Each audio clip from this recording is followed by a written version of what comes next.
నాకు రీసెంట్‌గా ఇన్‌స్టాగ్రామ్‌లో ఒక స్కామ్ జరిగిందండి. ఒక కస్టమరు క్లాత్ డైపర్స్ ఆర్డర్ పెట్టారు ఇన్‌స్టాగ్రామ్‌లో. ఓకే అని చెప్పి వాళ్ళకి అమౌంట్ చెప్పి నా ఫోన్‌పే నెంబర్ పెట్టా పేమెంట్ చేయమని.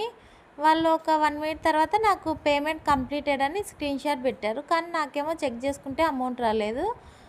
వాళ్ళని ఎన్ని సార్లు అడిగినా మేము పేమెంట్ చేశాము అంటున్నారు. నాకేమో హిస్టరీలో చూపించట్లేదు పేమెంట్ వచ్చినట్లు. అప్పుడు వాళ్ళని అడిగి స్క్రీన్‌షాట్ పెట్టించుకున్నా అండి పేమెంట్‌వి.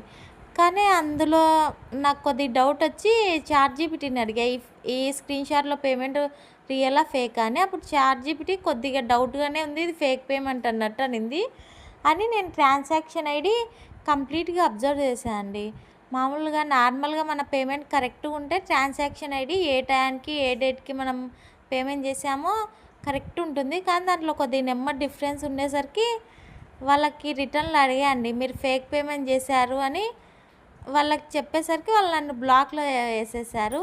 ఇలా అప్పుడప్పుడు ఫేక్ పేమెంట్స్ చేసి ఆర్డర్ పెట్టా అని రిటర్న్‌లో మనల్నే మళ్ళీ తిడతారు. మీరు నేను అమౌంట్ పే చేసినా కూడా నాకు ప్రోడక్ట్ పంపియలేదని.